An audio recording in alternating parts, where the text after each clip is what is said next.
Olá, meus caros alunos dos segundos anos, sejam bem-vindos a mais uma correção de atividade, e hoje eu vou corrigir com vocês a atividade referente ao conteúdo teórico do absolutismo. Além de corrigir essa atividade, eu vou explicar um pouco para vocês sobre cada um dos teóricos que eu coloquei na apostila, e nós vamos ver, então, qual é a importância de cada um desses juristas, filósofos, diplomatas, para a constituição da doutrina política do absolutismo, ok? Primeiro eu vou apresentar minha tela para que vocês consigam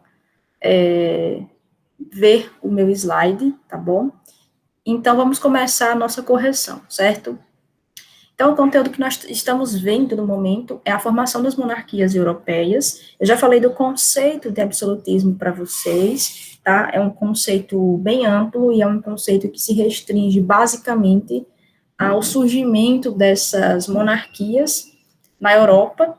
Alguns estendem até o século XIX, outros historiadores se restringem entre os séculos XV, XVI e XVIII. Então, existe toda uma questão aí de balizas e datações que são diferentes e variam de historiador para historiador, de cada interpretação. Mas o interessante é que o absolutismo ele foi uma forma de governo que se restringiu basicamente ao continente europeu. Passando dessa etapa do conceito, que vocês já viram, nós agora entendemos o que seria essa teoria política do absolutismo, quais eram os teóricos que embasavam o absolutismo enquanto forma de governo, como eu já falei. Então, os teóricos, eles compartilhavam da ideia de que se precisava formar, ou melhor, formar estados fortes, e esses estados seriam chefiados por reis, cujo poder central seria incontestável, ou seja, um poder absoluto que estivesse livre da interferência dominadora da Igreja Católica, como foi na Idade Média. A Igreja Católica tinha um poder muito grande e um rei, apesar de ter uma figura na sociedade, ele apenas comandava o reino, mas o poder de fato estava nas mãos dos senhores feudais, também como eu já expliquei para vocês. Então, essa teoria política, ela dava a base, ela era o fundamento para a conduta autocrática desses governantes desde o século XIV. Então, nós temos, por exemplo, aqui o conceito de autocracia. E um exemplo de governante autocrático é esse cara que está na foto, o czar Nicolau II, junto com seu filho aí, Alexei.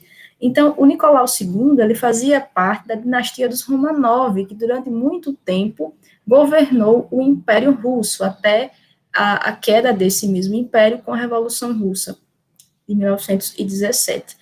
Então, a autocracia se caracteriza por esse excesso de poder, esse poder absoluto e inquestionável. Chegamos no primeiro teórico, que é um dos mais importantes, tá? Do mundo moderno, podemos dizer assim, Nicolau Maquiavel, italiano, natural de Florença, veio de uma família sem muitas posses, mas dedicou-se aos estudos, e ele constitui ele é um dos filósofos mais importantes quando a gente fala de ciência política moderna. Ele foi um dos que deu essa base à ciência política moderna. Ele foi um dos primeiros grandes pensadores a justificar o poder centralizado dos reis. Ele escreveu a obra O Príncipe, uma obra que é resultado da situação, do contexto em que ele vivia. O Nicolau Maquiavel, além de ser considerado filósofo, além de ser considerado historiador, ele também realizou várias missões diplomáticas. Então, por conta disso, ele conheceu a realidade do seu país, ele viajou bastante. Alguns entendem essa obra, O Príncipe, como um manual de como se governar, de como o príncipe, de como, melhor, o rei deveria agir para manter o controle, para manter o estado absoluto nos trilhos, seria mais ou menos isso. Então, e outras pessoas entendem que essa obra do Nicolau Maquiavel seria uma crítica justamente a esse estado absoluto, seria um aviso de mais ou menos assim, olha, gente, nós temos governos que beiram a tirania, então é importante a gente observar isso. Então, a interpretação da obra tem esses dois lados da moeda, e que é sempre importante a gente considerar. Mas, nessa obra, O Príncipe, Maquiavel propõe a separação entre moral e política, vistas como duas esferas inconciliáveis, tá?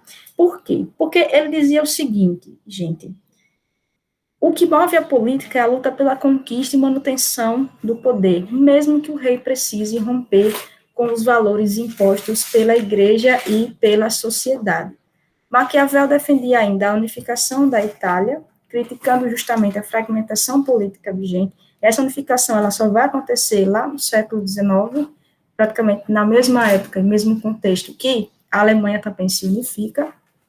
Então, para ele, as razões do Estado, como está aí em negrito, deveriam ser superiores a tudo. É aí que vem essa frase, os fins justificam os meios. A frase não estava na obra O Príncipe, mas se tornou muito conhecida, ou seja, o príncipe ele deveria passar por cima desses valores morais que eram pregados, disseminados na sociedade para conseguir atingir os objetivos do Estado e para manter a ordem e a supremacia desse mesmo Estado. Então, para salvar o Estado, o governante deveria não ser bom, ou seja, não deveria ser guiado pelas suas emoções e pelas suas paixões. E, para finalizar essa parte do Maquiavel, muita gente utiliza o termo maquiavélico no sentido negativo da coisa, no sentido de falar que uma pessoa ela não tem escrúpulos. Ou seja, isso aí já é mais uma interpretação diferenciada, meio que deturpada daquilo que se propagava na época do Maquiavel. Então, justamente por essa recusa a certos valores morais, o termo maquiavélico começou a ser empregado para caracterizar essas pessoas que teriam talvez até uma índole ruim. O próximo é o Jean Baudin, certo? É bom ressaltar, gente, que o Maquiavel, antes da gente começar o Jean Baudin, ele viveu na época do Renascimento. Então, muitos desses autores, eles viveram praticamente na mesma época, foram contemporâneos, geralmente começaram a produzir essa teoria lá nos séculos XVI, XVII, então é importante a gente sempre relembrar isso. O Jean Baudin, ele também foi um importante jurista e a sua principal contribuição para a ciência política da época foi a doutrina da soberania. Ele queria dizer que a soberania do rei, ela não era ilimitada, embora o poder do rei fosse absoluto. Então, ele pregou na sua obra os limites da soberania. O que quer dizer isso? Poder não ilimitado, ou seja, o poder do rei não era ilimitado, mas era um poder absoluto. Então, ele dizia o quê? O príncipe, que é o único soberano, não está preso a leis feitas pelos homens. Sua autoridade não sofre restrições legais de qualquer espécie. Nada, exceto a obediência à lei moral ou natural ordenada por Deus. Então, ele quer dizer o quê? Que o poder dele não é ilimitado, porém, é um poder absoluto. E aí, veja aquela dica que eu dei, já caracteriza esse período, essa forma de governo que nós estamos trabalhando. Absolutismo, poder absoluto dos soberanos, tá? O Jean Baudin, que era francês, ele também embasou essas ambições dos monarcas, certo? Monarcas absolutistas, e concordava com os filósofos do medievo no que diz respeito à ideia de que os governantes deveriam estar submetidos à lei divina e até reconhecia o fato de que o príncipe deveria respeitar os tratados que ele assinava. Então, mais um que acredita que a autoridade do príncipe vinha de Deus, certo? Lá embaixo eu coloquei, negava qualquer espécie de parlamento, ou seja, alguém que poderia impor limites a esse rei, e não concedia aos súditos dos príncipes qualquer direito de rebelião contra eles.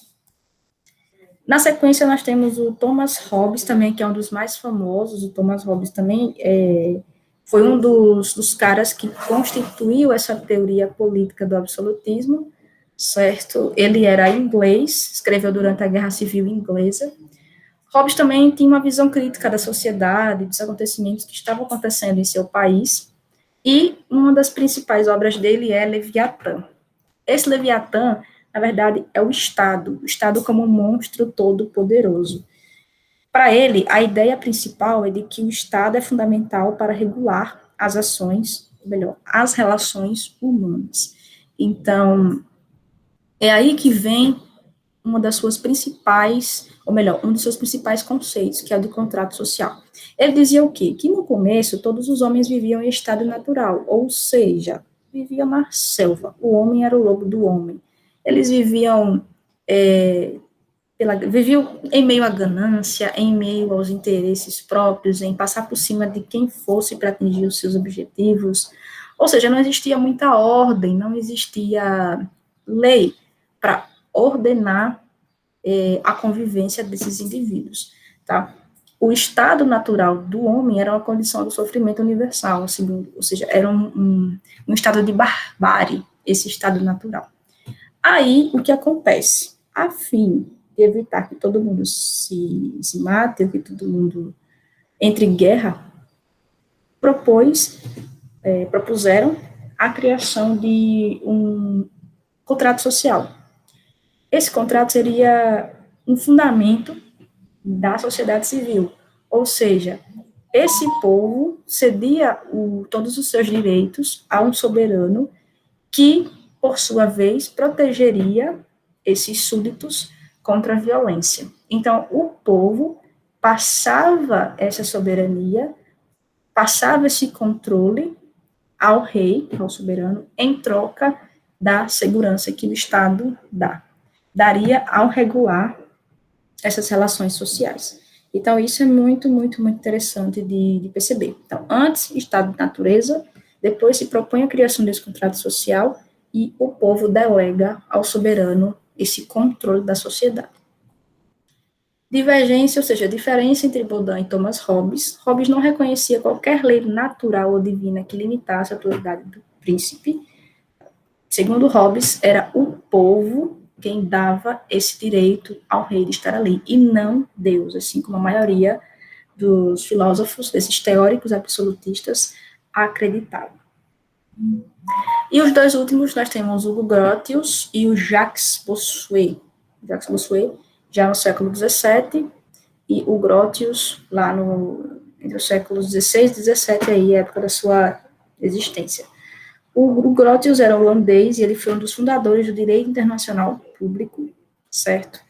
E ele também defendia o governo absoluto, assim como os outros, só que você vê que cada um tem uma visão de como isso deveria acontecer. O Jacques Bossuet era teólogo e bispo da Igreja Católica, e, lógico, como integrante do clero, ele vai dizer que o poder real está próximo de Deus. Então, ele confiava nessa teoria do direito divino, dessa coisa que foi Deus quem colocou aquele rei, aquele soberano ali para governar. Então, a autoridade do rei emana de Deus. Então, isso é importante da gente considerar. E, como eu coloquei, para Bossuet, acabei de falar, o direito divino é fundamento e legitimação do poder real. Para alguns historiadores, o caso mais exemplar de governante que se serviu das ideias de Bossuet foi do soberano francês Luís XIV, chamado de Rei Sol. Isso aí a gente vai explicar depois, inclusive é o próximo assunto, quando a gente começar a falar do absolutismo francês. A relação entre Bossuet e a França, ou seja, ele considerava, por ser francês, principalmente, o Bossuet considerava os reis franceses como superiores aos outros. E a relação entre Bossuet e o protestantismo? Ele criticou duramente o protestantismo, isso é muito óbvio, porque ele era um bispo da Igreja Católica. Então, nunca esqueça esse conteúdo. As reformas de Lutero, de Calvino, são importantes para entender esse contexto também. A busca da unidade religiosa foi a grande causa da sua vida. Então, ele defendia muito a religião católica. As questões, gente, elas estão muito conectadas com o que eu acabei de explicar para vocês. Primeiro, que ideia aproximava os pensadores modernos, justamente a necessidade de ter estados fortes a partir de um controle de um rei que tem uma autoridade inquestionável. O contrato social de Thomas Hobbes, na segunda questão, eu coloquei de maneira bem resumida. Acho que eu pulei a terceira questão. Quarta questão, para Bossuet, de onde vinha a autoridade do rei, ela justamente vinha de Deus. A quinta, o que Maquiavel quis dizer com a máxima os fins justificam os meios, ou seja, que o Estado era autorizado ao uso de qualquer método para atingir os seus objetivos.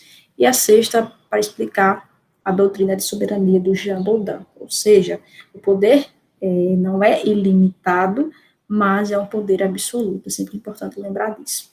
Eu vou colocar aqui a sexta questão, porque, ou melhor, a terceira questão, porque eu acabei não conseguindo mostrar, acabei me equivocando, e vou mostrar aqui para vocês, em outro PDF, a resposta.